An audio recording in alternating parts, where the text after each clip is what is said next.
কাল সংস্কার প্রস্তাব নিয়ে অবস্থান জানাবে বিএনপি ও এনসিপি। ঐকমত্য কমিশনের প্রশ্নের ধরন নিয়ে এই প্রশ্ন মির্জা ফখরুলের।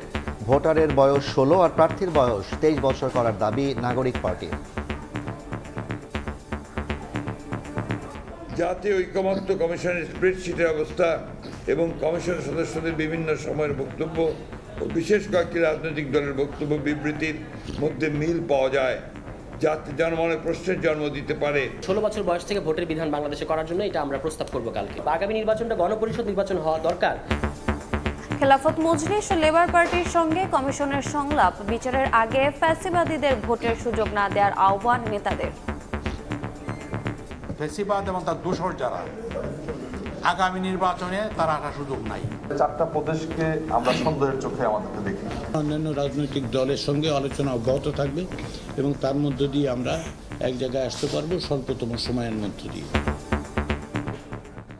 দেখছিলেন প্রধান শিরোনাম। দুপুরের সময় সঙ্গে আছি আমি জাফর সাদিক এবং আমি রোজা চৌধুরী। এবার অন্যান্য শীর্ষ সংবাদ। আওয়ামী লীগ নিষিদ্ধের দাবিতে ঢাকা বিশ্ববিদ্যালয়ে বিক্ষোভ, পুনর্বাসন চেষ্টা রুখে দেওয়ার হুঁশিয়ারি, অভ্যুত্থানে আহতদের। গণ অধিকার পরিষদের গণস্বাক্ষর কর্মসূচি।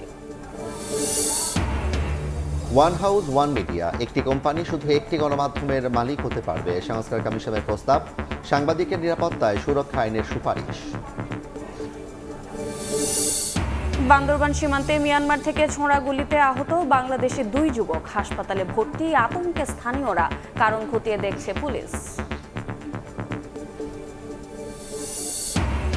ছুটির দিনে সকাল থেকেই জমজমাট ঈদ কেনাকাটা। রাজধানী সহ সারা দেশে এই মার্কেট শপিং মলে ক্রেতার ভিড়। সাধ্যের মধ্যে খুঁজে নিচ্ছেন পছন্দের পোশাক প্রসাধনী। এবং ঈদ যাত্রার জন্য প্রস্তুত সড়ক, রেল, নৌপথ। লক্কর ঝক্কর ফিটনেসবিহীন বাস চলাচল বন্ধে বিআরটিএ ও ডিএমপির যৌথ অভিযান। গ্যারেজকে সতর্ক করে মুচলেকা আদায়।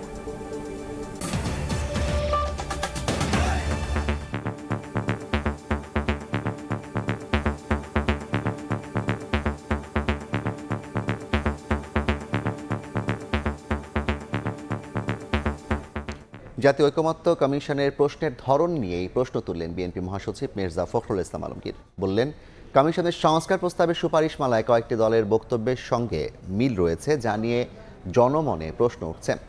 অন্তর্বর্তী সরকারকে নিরপেক্ষ থেকে দ্রুত নির্বাচনের আহ্বান মির্জা ফখরুলের। জুলাই বিপ্লবের পর দাবি ওঠে রাষ্ট্র সংস্কারের। এ নিয়ে বিভিন্ন কমিশন প্রস্তাবনা দেওয়ার পর গঠিত হয় জাতীয় ঐকমত্য কমিশন, যারা রাজনৈতিক দলগুলোর কাছ থেকে সংস্কারের সুপারিশ গ্রহণ করে নতুন বাংলাদেশ গঠনে কাজ করবে। এ লক্ষ্যে জাতীয় ঐকমত্য কমিশনের সংস্কার প্রস্তাব চলতি মাসের শুরুতে পাঠানো হয় বিএনপির কাছে। এ বিষয়ে বিস্তারিত তুলে ধরতে শীর্ষ নেতাদের সঙ্গে নিয়ে শনিবার সকালে গুলশানে দলের চেয়ারপারসনের কার্যালয়ে সংবাদ সম্মেলন করেন বিএনপি মহাসচিব মির্জা ফখরুল ইসলাম আলমগীর। বেশ কিছু সুপারিশের সঙ্গে দ্বিমত পোষণ করে তিনি বলেন, সংবিধানের প্রস্তাবনার মতো অতি গুরুত্বপূর্ণ বিষয় সংস্কার কমিশনের সুপারিশে থাকলেও তা রাজনৈতিক দলের কাছে পাঠানো স্প্রেডশিটে উল্লেখ করা হয়নি। জাতীয় ঐকমত্য কমিশন কর্তৃক প্রেরিত স্প্রেডশিটে যে অপশন পছন্দগুলোর ঘরে ঠিক চিহ্ন দিতে বলা হয়েছে, তাতে একটি বিষয় প্রতিবাদ হয়েছে, যে বিষয়গুলো প্রস্তাব আকারে আসতে পারত তা প্রস্তাব না রেখে লিডিং কোশ্চেনের আকারে হ্যাঁ বা না উত্তর দিতে বলা হয়েছে। স্প্রেডশিটের সাথে মূল সুপারিশমালার উপর আমাদের মতামত সংযুক্ত করে দিলে বিভ্রান্তি এড়ানো যাবে। ঐকমত্য কমিশনের প্রশ্নমালার সঙ্গে কমিশন সদস্য ও বিশেষ কয়েকটি রাজনৈতিক দলের বক্তব্যের মিল থাকার কথা জানিয়ে বিএনপি মহাসচিব আহ্বান জানিয়ে বলেন, কোনো দলকে যেন রাজনৈতিক সুবিধা না দেয় বর্তমান সরকার।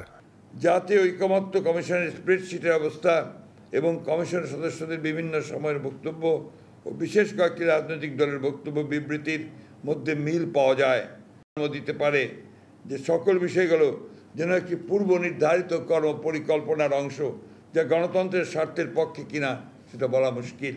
অন্তর্বর্তী সরকারকে নিরপেক্ষ ভূমিকা পালনের পরামর্শ দিয়ে মির্জা ফখরুল বলেন, সুষ্ঠু ও গ্রহণযোগ্য ভোট আয়োজনে প্রয়োজনীয় সংস্কার শেষে দ্রুত নির্বাচন দেয়াই তাদের প্রধান লক্ষ্য হওয়া উচিত। অন্তর্বর্তী সরকারকে সর্বোচ্চ নিরপেক্ষতার অবস্থান বজায় রাখতে হবে।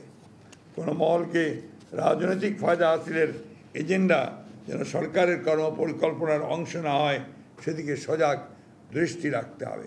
এমত অবস্থায় এখন অন্তর্বর্তী সরকারের মূলত করণীয় হচ্ছে একটা সুষ্ঠু, অবাধ ও গ্রহণযোগ্য নির্বাচন অনুষ্ঠানের লক্ষ্যে ঐকমত্যের ভিত্তিতে প্রয়োজনীয় সংস্কার শেষে দ্রুত একটি অবাধ ও নিরপেক্ষ জাতীয় নির্বাচন অনুষ্ঠানের আয়োজন করা।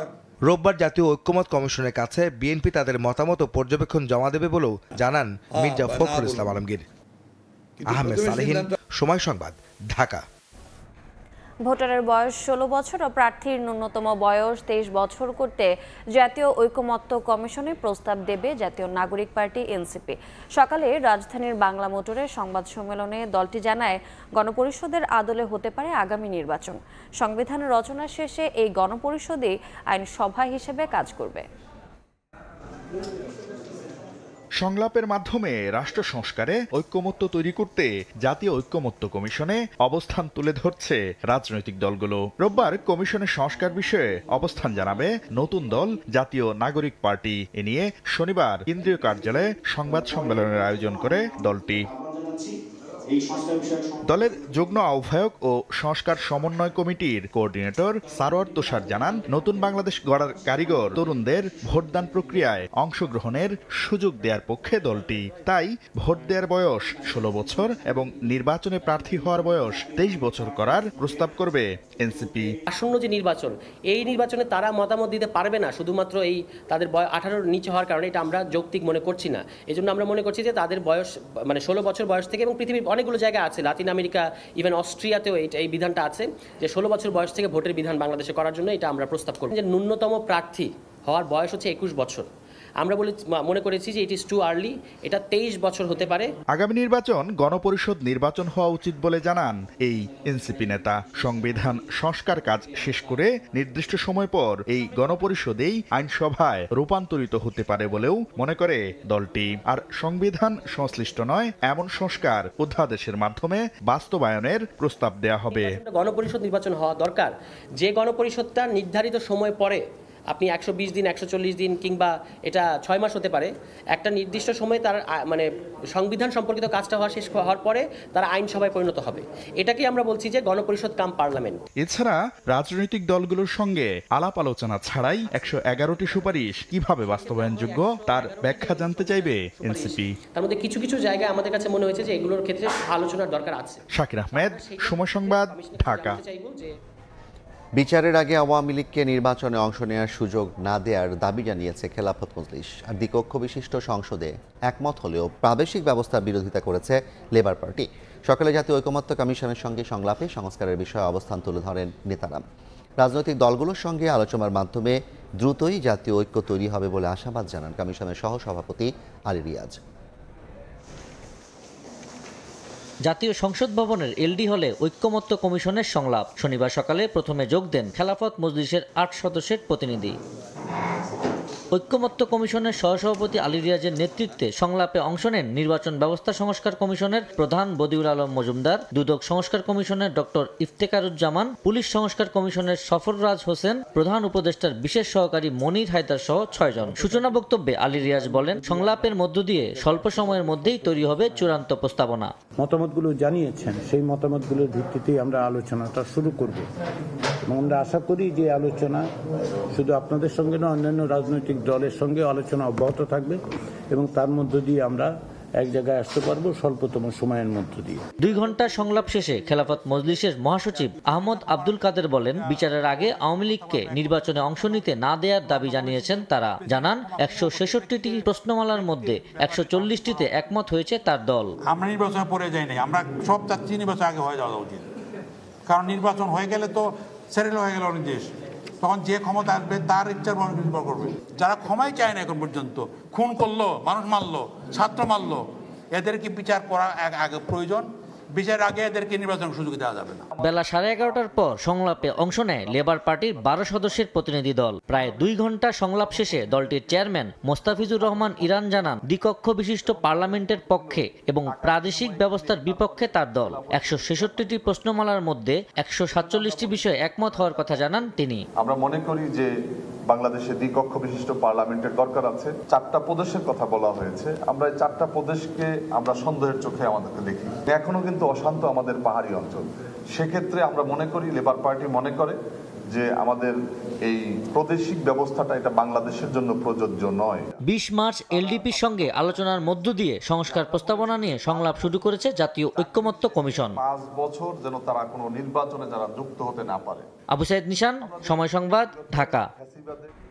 আওয়ামী লীগ নিষিদ্ধের দাবিতে 48 ঘন্টার আলটিমেটাম দিয়েছে জুলাই আন্দোলনে আহতদের সংগঠন ওয়ারিয়র্স অফ জুলাই। দাবি পূরণ না হলে সারা দেশ থেকে ঢাকা অবরোধের ডাক দিয়েছেন তারা। একই দাবিতে গণস্বাক্ষর কর্মসূচি পালন করেছে গণ অধিকার পরিষদ।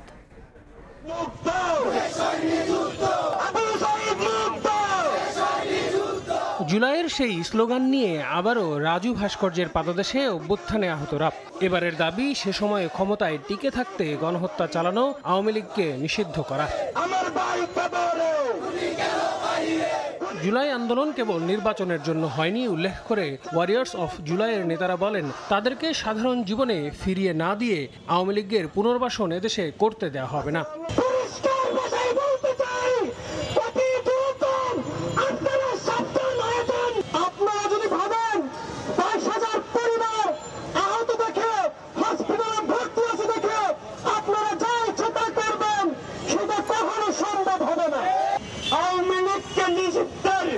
কোনো ধরনের ঘোষণা কিংবা সিদ্ধান্ত না নেওয়া হয় তাহলে আমরা আগামী 48 ঘন্টা পর শহীদ মিনারে আমরা যারা জুলাই যুদ্ধে শহীদ পরিবার আছি আমরা গণজমায়েত হব। রাজুতে সমাবেশ করে বিক্ষোভ মিছিল নিয়ে কেন্দ্রীয় শহীদ মিনারে গিয়ে নিজেদের কর্মসূচি শেষ করেন ওয়ারিয়র্স অফ জুলাইয়ের নেতাকর্মীরা। এদিকে আওয়ামী লীগ নিষিদ্ধ না করার বিষয়ে প্রধান উপদেষ্টার বক্তব্য প্রত্যাহার করার দাবি তোলেন গণ অধিকার পরিষদের নেতারা। শনিবার সকালে জাতীয় প্রেস ক্লাবের সামনে আওয়ামী লীগ নিষিদ্ধ এবং গণহত্যার বিচারের দাবিতে গণ অধিকার পরিষদের গণস্বাক্ষর কর্মসূচিতে এসব কথা বলেন তারা। অবস্থান কর্মসূচি থেকে বলতে চাই, 1 বছর নয়, এই সরকার 5 বছর থাকলেও গণহত্যার বিচার করতে পারবে না। আওয়ামী লীগ কোনো দল নয়, আওয়ামী লীগ একটি খুনি মাফিয়া এবং একটি গণহত্যাকারী গোষ্ঠী। সেনাবাহিনীকে জনগণের মুখোমুখি দাঁড় করানোর ষড়যন্ত্র চলছে বলেও অভিযোগ করেন গণ অধিকার পরিষদের নেতারা। আল আমিন তুষার, সময় সংবাদ, Dhaka. One house one media, একটি কোম্পানি শুধু একটি গণমাধ্যমের মালিক হতে পারবে বলে প্রস্তাব করেছে গণমাধ্যম সংস্কার কমিশন। একই সঙ্গে সাংবাদিকদের নিরাপত্তায় সুরক্ষা আইনেরও সুপারিশ করা হয়। শনিবার দুপুর 12টায় রাষ্ট্রীয় অতিথি ভবন যমুনায় কমিশনের সদস্যরা প্রধান উপদেষ্টার কাছে তাদের প্রতিবেদন জমা দেন। গণমাধ্যম সংস্কার কমিশনের প্রধান বলেন, আওয়ামী আমলে জনস্বার্থে নয়, রাজনৈতিক পরিচয়ে গণমাধ্যমের মালিকানা দেওয়া হয়েছে। এছাড়া গণমাধ্যমে কালো টাকা ঢুকেছে বলেও জানান তিনি।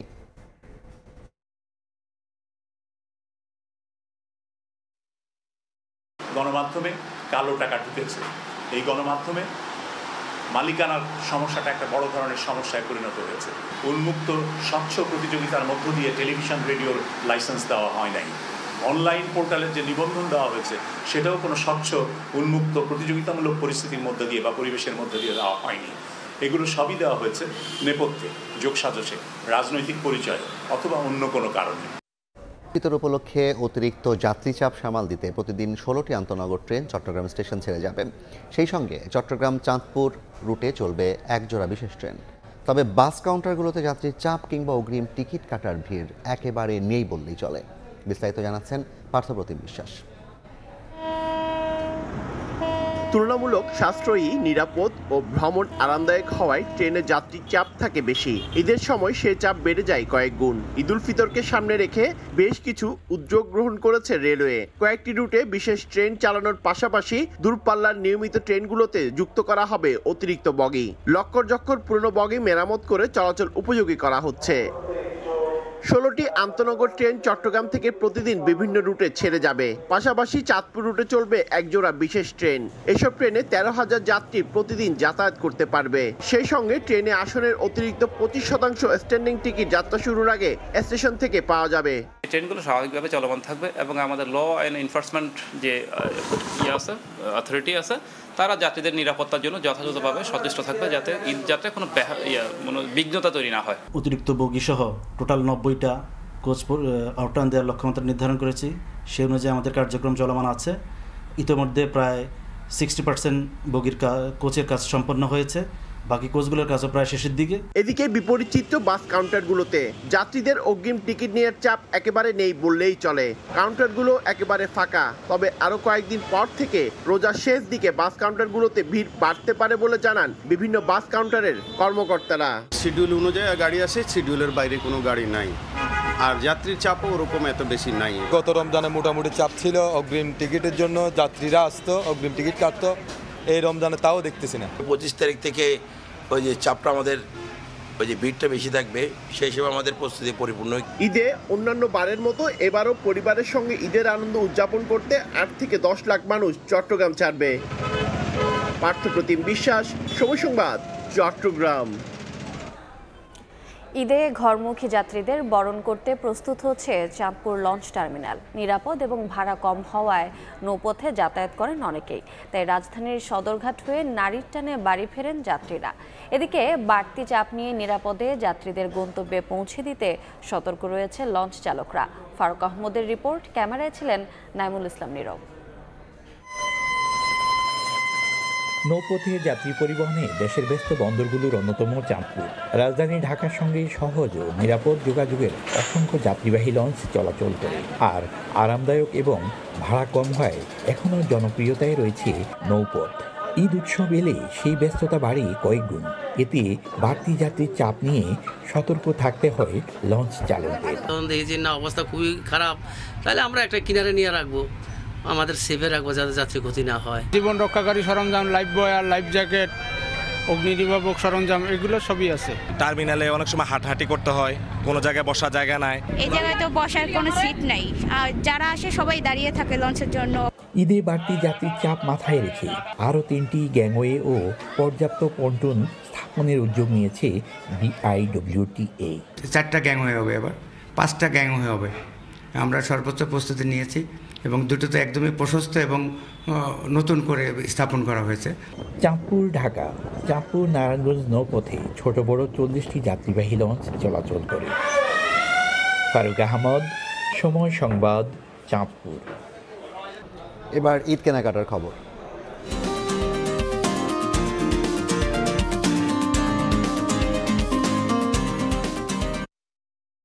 ছুটির দিনে সকাল থেকেই চলছে জমজমাট ঈদ কেনাকাটা। রাজধানীর মার্কেট, শপিং মলগুলোতে এখন ক্রেতার উপচে পড়া ভিড়। সাধ্যের মধ্যে খুঁজে নিচ্ছেন পছন্দের পোশাক, প্রসাধনী।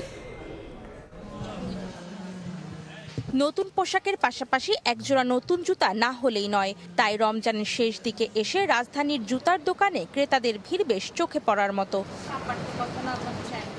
এবারে মেয়েদের পছন্দের তালিকায় রয়েছে হাই হিল, অনেকেই আবার বেছে নিচ্ছেন ফ্যান্সি ধরনের জুতা। ফ্যান্সি টাইপসের যেগুলো ঈদের ড্রেসের সাথে পরা যায় ওই ধরনের জুতাই পছন্দ করছি। হিলটাই নিতে চাচ্ছি, সামনে হচ্ছে বিয়ের দাওয়াত আছে অনেকগুলো। এদিকে পাঞ্জাবির সঙ্গে পরার জন্য ছেলেদের পছন্দ লোফার কিংবা হাফ লোফার ধরনের জুতা। এক জোড়া স্লিপার কিনবো আর এক জোড়া ক্যাটস কিনবো, একটা হাফ শু কিনবো আর একটা লোফার কিনবো। বাবা মায়ের হাত ধরে ছোট্ট সোনামণিরাও এসেছে নিজেদের পছন্দের জুতাটি বেছে নিতে। বিক্রেতারা বলছেন পাম্প শুর দিকে এবার বেশি ঝোঁক বাচ্চাদের। পাঞ্জাবি, পায়জামা, জুতা আসছে। আমি 3 বোনের জন্যই আমি জুতা কিনতে এসেছি। বিক্রেতারা বলছেন ঈদের আগের চাঁদ রাত পর্যন্ত এমনটাই ভিড় থাকবে জুতার দোকানে। অন্তরা সেন, সময় সংবাদ, ঢাকা। আর বাণিজ্যের সংবাদ।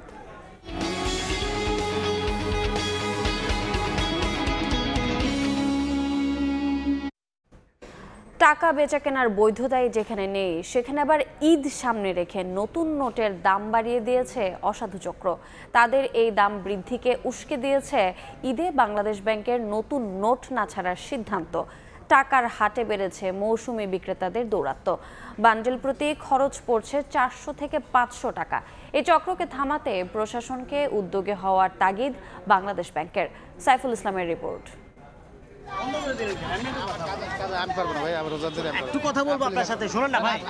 মতিঝিলে বাংলাদেশ ব্যাংকের নিচেই 10 টাকার একটি বান্ডেল বিক্রি হচ্ছে 1400 থেকে 1500 টাকায়। বাড়তি দাম হাঁকানোর বিষয়ে জানতে চাইলে ক্যামেরার উপস্থিতি টের পেয়ে অনেকে সটকে পড়েন।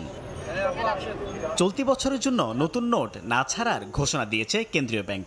খোলা বাজারে যা পাওয়া যাচ্ছে তা মূলত 2 বছর আগের নোট।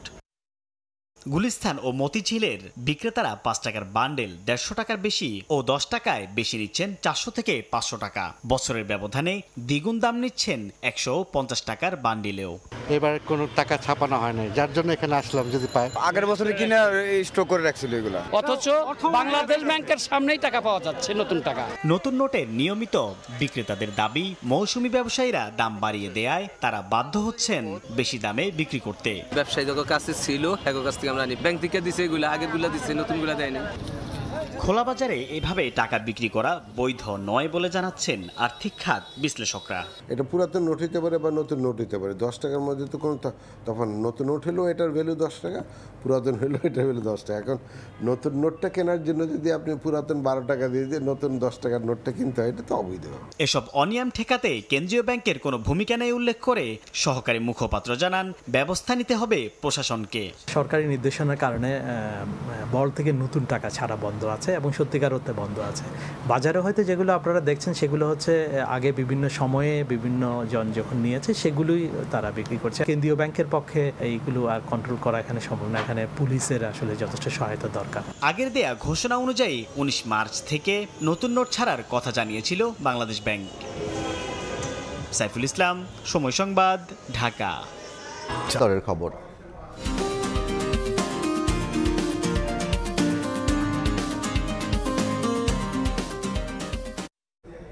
রাজধানীর বাজারে সপ্তাহ ব্যবধানে সরবরাহ বেড়েছে সয়াবিন তেলের। একই সময়ে ক্রেতার জন্য স্বস্তির খবর, বিভিন্ন ধরনের ডালের নিম্নমুখী অপরিবর্তিত দাম। তবে এখনও চড়া মশলার বাজার। রাজধানীর নিত্যপণ্যের বাজারে রমজানের শুরু থেকেই কয়েকটি পণ্যের দামে তুলনামূলক স্বস্তি মিলেছে ক্রেতাদের। মাসের শেষ দিকে এসে এবার দাম কমল ডাল শস্যের। কারওয়ান বাজারের খুচরা বিক্রেতারা জানিয়েছেন, সপ্তাহান্তে মসুর ডাল কেজিতে 10 টাকা কমে বিক্রি হচ্ছে 130-এ। মাসের শুরুতে 160 টাকায় বিক্রি হওয়া মুগ ডালের কেজি এখন 140। অপরিবর্তিত আছে বুট, ছোলার ডাল ও বেসনের দাম। এছাড়া খেসারির ডাল 110, ডাবলি ও অ্যাঙ্করের ডাল 70, আর শুধু ছোলা বিক্রি হচ্ছে 100 টাকা কেজিতে। এদিকে বাজারে সরবরাহ বেড়েছে সয়াবিন তেলের। লিটার প্রতি 175 টাকায় বিক্রি হচ্ছে এ পণ্য। 200 গ্রামের লাচ্ছা সেমাইয়ের প্যাকেট পাওয়া যাচ্ছে 45 টাকায়। চিনি মিলছে 120 টাকা দরে। তবে অস্থিরতা বিরাজ করছে মশলার বাজারে। 2 সপ্তাহ আগে 4800 টাকা কেজিতে বিক্রি হওয়া এলাচের দাম বেড়েছে 400 থেকে 1200 টাকা। ঊর্ধ্বমুখী লবঙ্গ, দারচিনি সহ বিভিন্ন বাদামের দাম। অন্তরা সেন, সময় সংবাদ। চট্টগ্রামের জলাবদ্ধতা নিরসনে নতুন করে 8টি স্বল্পমেয়াদী পরিকল্পনা নিয়েছে সিটি কর্পোরেশন। প্রধান উপদেষ্টার অনুমোদনের পরই শুরু হবে বাস্তবায়নের কাজ। 2 মাসের মধ্যে সহনীয় হবে জলাবদ্ধতা, আশা সংশ্লিষ্টদের। 8,500 কোটি টাকা খরচের পরও বর্ষায় জলাবদ্ধতায় ডুবে বন্দরনগরী চট্টগ্রামের অধিকাংশ এলাকা নিরসনে সমাধান খুঁজতে প্রধান উপদেষ্টা ডক্টর মোহাম্মদ ইউনূসের নির্দেশে 4 উপদেষ্টাকে দেয়া হয় বিশেষ দায়িত্ব। এবার বর্ষার আগে জলাবদ্ধতা সহনীয় পর্যায়ে আনতে বিশেষজ্ঞ দলের সমন্বয়ে স্বল্পমেয়াদী 8টি অ্যাকশন প্ল্যান তৈরি করে এগুচ্ছে সিটি কর্পোরেশন। নানা সংস্থার সঙ্গে কথা বলে 1 সপ্তাহ ধরে নগরীর নানা খাল নালা পরিদর্শন করে দলটি। অস্ট্রেলিয়ায় ড্রেনেজ এবং জলবায়ু পরিবর্তনে কাজ করা ডক্টর আবদুল্লাহ আল মামুনের নেতৃত্বে অভিজ্ঞ দলটি মেয়রের কার্যালয়ে সম্প্রতি সংবাদ সম্মেলন করে তুলে ধরেন তাদের নানা কর্মপন্থা। বলেন, বর্ষার আগে 2 মাসের মধ্যেই সহনীয় পর্যায়ে আনা যাবে জলাবদ্ধতা। সিল ট্র্যাপ করছি সিলেক্টেড জায়গায় এবং কিছু ফ্লোটিং যেগুলি প্লাস্টিক্স ওগুলি ক্যাচ করার জন্য ফ্লোটিং ব্যারিয়ার করছে যাতে নদীতে না যায়, এবং কিছু স্লুইস গেট ইমপ্রুভমেন্টের কাজ করছি। যে সমস্ত জায়গাগুলোতে পানি উঠে এবার আশা করছি একদম 60 থেকে 70% কমে যাওয়ার সম্ভাবনা আছে। বিশেষজ্ঞ দলটি জানায়, প্রাথমিকভাবে চাকতাই, রাজাখালী ও মহেশখালী খালসহ 10টি খালের নিচ থেকে তোলা হবে মাটি। খালের মুখ পরিষ্কার সহ স্থাপন করা হবে বালুর ফাঁদ। অ্যাকশন প্ল্যানটি প্রধান উপদেষ্টার কার্যালয় থেকে অনুমোদনের পরই শুরু হবে বাস্তবায়নের কাজ। ডক্টর মামুন সাহেব কি অসঙ্গতি পেয়েছেন, কি করলে পরে ওয়াটার লগিং প্রবলেম সলভ হবে, একদম সংস্থা ওয়াইজ উনি একটা ডাটা তৈরি করেছেন। এত বছর ধরে আমরা কাজ করছি, 16 সাল থেকে উনি 17 দিনে যেটা রিকমেন্ডেশন করেছেন ওইটা এখন সবাই গ্রহণ করছে। বিশাল বড় খাল সবগুলা পানি ক্লোজ করে ফেলা হয়েছে, ওগুলো ভরাট এখন, যেহেতু ওখানে রিটেনিং ওয়ালের কাজ হচ্ছে, বাদ হয়ে গেছে। তো পানিগুলো যাবে কোথায়? রাস্তায় ঢুকে যাচ্ছে। বাট যখনই আমরা নিউজটা পাচ্ছি আমরা ওটা ট্রাবলটা শুট করতেছি। নগরীর জলাবদ্ধতা নিরসনে প্রকল্পের 36টি খাল ছাড়াও 21টি খাল ও নালা নিয়ে কাজ করছে সিটি কর্পোরেশন। শফিকুল আলম, সময় সংবাদ, চট্টগ্রাম। লক্ষ্মীপুরে মেঘনা নদীতে অবাধে চলছে জাটকা নিধন। মাছ ধরা নিষিদ্ধ থাকলেও মানছেন না জেলেরা। তাদের দাবি, সরকারি সহায়তার চাল না পাওয়ায় বাধ্য হয়েই মাছ ধরছেন তারা। লক্ষ্মীপুরের রামগতির চর আলেকজান্ডার থেকে চাঁদপুরের ষাটনল পর্যন্ত 100 কিলোমিটার এলাকা জুড়ে মেঘনা নদীতে চলছে ঝাটকা ও মাইলি সহ সব ধরনের মাছ ধরায় নিষেধাজ্ঞা। তবে তা মানছেন না অনেক জেলে। সেই সঙ্গে বিভিন্ন স্থানে হাট বসিয়ে প্রকাশ্যে চলছে মাছ বেচাকেনা। জেলেদের দাবি, সরকারি সহায়তার চাল পাননি তারা। পেটের দায়ে অনেকটা বাধ্য হয়ে মাছ ধরছেন তারা। এছাড়া বিজিএফ কার্ড বিতরণ নিয়েও নানা অভিযোগ রয়েছে জেলেদের। ওজন মানলে কি আমাকে ফ্যাট চলবো? আমাকে ফ্যাট চালাইতে হলে আমরা জাল বাইতে হইব। আমাদের কোনো চাল টাল কিছু দেয় না, মানে আমরা এই ফ্যাটের দায় কি এরকম বাধ্য হন জায়গা নদীতে যাইতাম। আমরা লেনদেন আছি না, কিস্তি আছি না, এই হিসাবে আমরা নদীর দাম চুরি করে ইলিশ মাছ ধরতে হয়। যারা জাল না পায় হেরা ঠিকই চাল পায়, কারণ জাল আমরা জাইলারা একটা চালও পাই না। নিষেধাজ্ঞা সফল করতে প্রয়োজনে অভিযান জোরদারের কথা জানান স্থানীয় মৎস্য কর্মকর্তা। আইনের মানে যদি কেউ অসাধুভাবে এভাবে কেউ মাছ ধরে থাকে তা আমরা এটা তার জন্য আমরা আরও কঠোর হব এবং এই ক্ষেত্রে আমরা দরকার হলে জেলা টাস্কফোর্স কমিটির সভা সিদ্ধান্ত মোতাবেক আমরা আরও কঠিন ব্যবস্থা নিব। কোনো ক্রমে এটা করার সুযোগ থাকবে না। মৎস্য অধিদপ্তরের তথ্য মতে জেলায় ৪৫,৭৭১ জন জেলে রয়েছেন। মাঝারুল আনোয়ার টিপু, সময় সংবাদ, লক্ষ্মীপুর। দেশের বাইরের খবর। সাময়িকভাবে বন্ধ ঘোষণার পর ধীরে ধীরে চালু হতে শুরু করেছে যুক্তরাজ্যের হিথ্রো বিমানবন্দর। সীমিত পরিসরে ফ্লাইট চালু হলেও হাজার হাজার যাত্রী চরম ভোগান্তির শিকার হয়েছেন। শনিবার থেকে আবারও বিমানবন্দরে পুরো দমে ফ্লাইট চলাচল শুরু হবে বলে জানিয়েছে কর্তৃপক্ষ।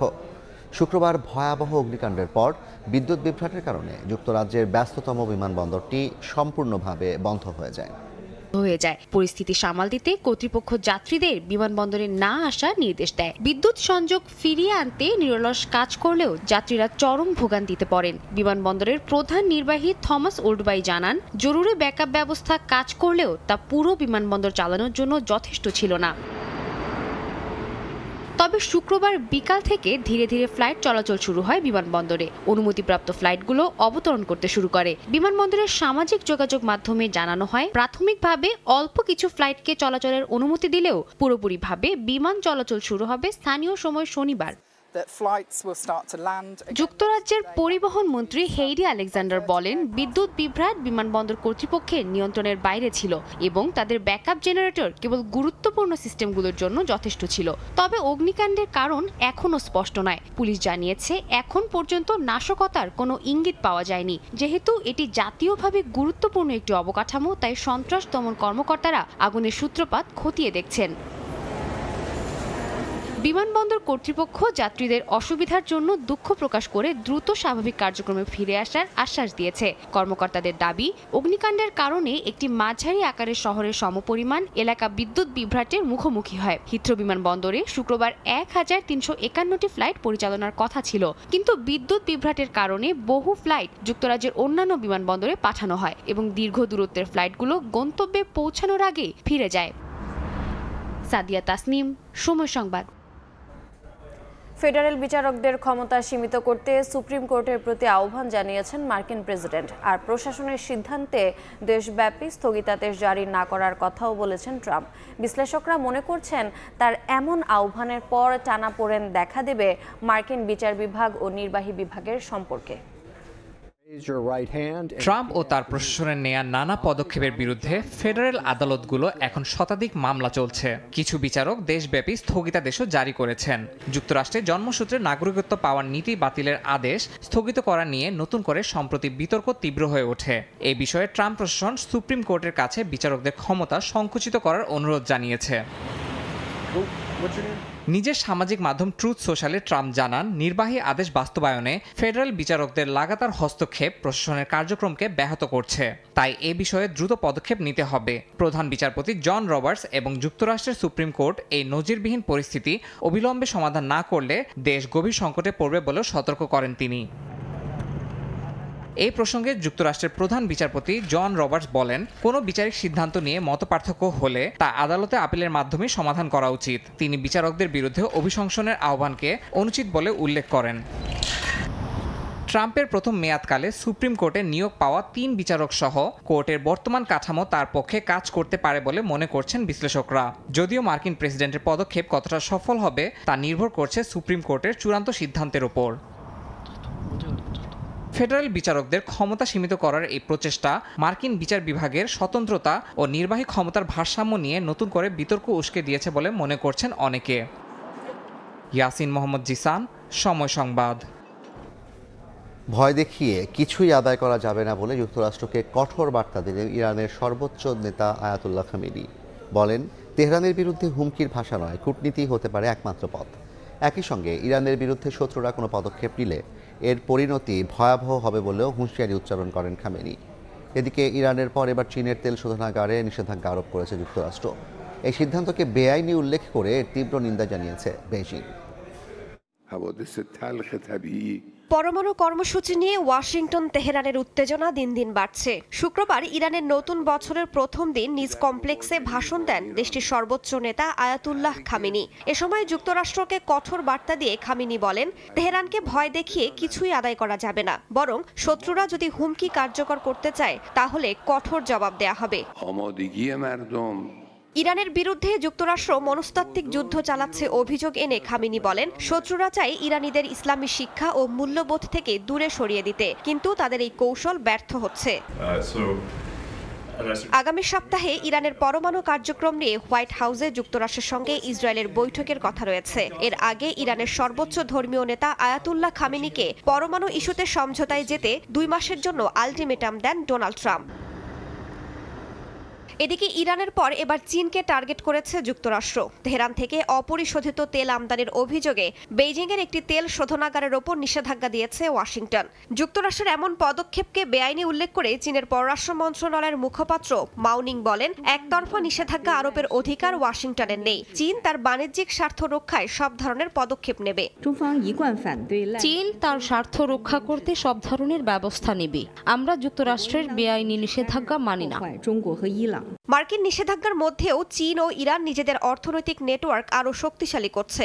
এরই মধ্যে দুই দেশ ডলারের উপর নির্ভরতা কমিয়ে ইউয়ানে নিজেদের লেনদেন বিস্তৃত করেছে, যা যুক্তরাষ্ট্রের জন্য নতুন কূটনৈতিক চ্যালেঞ্জ হয়ে উঠতে পারে বলে মনে করছেন বিশ্লেষকরা।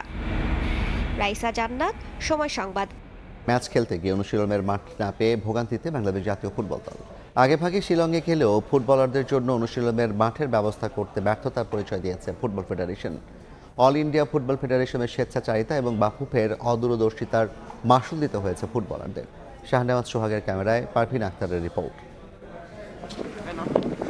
দেখে মনে হতে পারে একরাশ স্বস্তি নিয়ে অনুশীলন করছে বাংলাদেশ জাতীয় ফুটবল দল, তবে চোখে মুখে স্বস্তির মাঝেই রাজ্যের হতাশা জামাল তপুদের। ঢাকা থেকে কলকাতা হয়ে শিলং পৌঁছে শুরুতে লাগেজ না পেয়ে ভোগান্তি পোহাতে হয় বাংলাদেশ দলকে। সে সমস্যার সমাধান মিলতেই নতুন জটিলতা। এশিয়ান কাপ বাছাইয়ের গুরুত্বপূর্ণ ম্যাচের আগে প্রতিপক্ষ ভারত যেখানে নির্বিঘ্নে ম্যাচ ভেন্যুতে প্র্যাকটিস চালিয়ে যাচ্ছে, সেখানে ঢাকা থেকে শিলংয়ে আসার আগে থেকেই ফুটবলারদের অনুশীলনের জন্য মাঠ দিতে গড়িমসি করেছে অল ইন্ডিয়া ফুটবল ফেডারেশন। বাফুফের সভাপতি চেষ্টা করেও সমস্যার সুরাহা করতে পারেননি। ম্যাচের বেশ আগে ভারতে আসায় দল কোথায় অনুশীলন করবে তা নিজেদের উদ্যোগেই চূড়ান্ত করতে হতো বাফুফেকে, কিন্তু অল ইন্ডিয়া ফুটবল ফেডারেশনের অসহযোগিতায় তা সম্ভব হয়নি। ফলাফল হামজার মতো তারকা ফুটবলারকে নিয়ে এ মাঠ সে মাঠ ঘুরে অবশেষে জোটে নেহরু ইউনিভার্সিটির এই ভেন্যু। আসার পর থেকেই আমরা যেটুকু সমস্যার মধ্যে পড়েছিলাম সেটা হলো একটা হলো লাগেজ।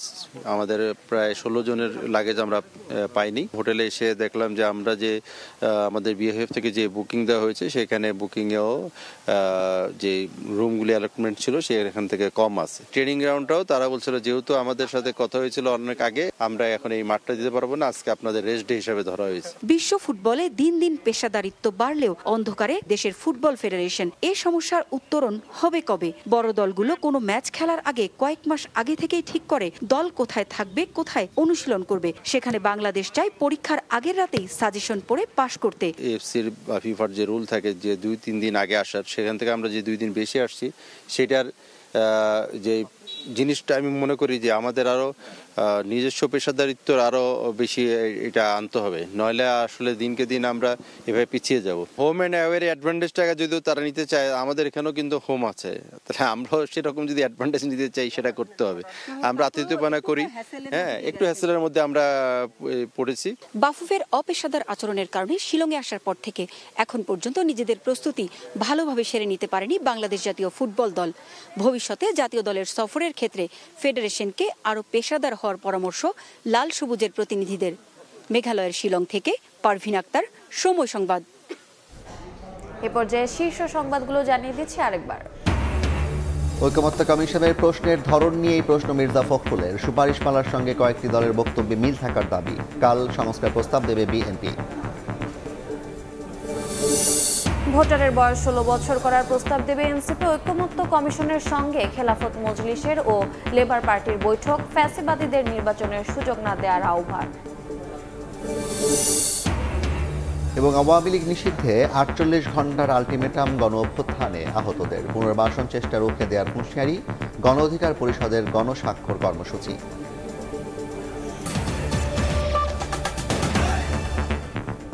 এ ছিল দুপুরের সময়। সঙ্গে থাকুন সময়।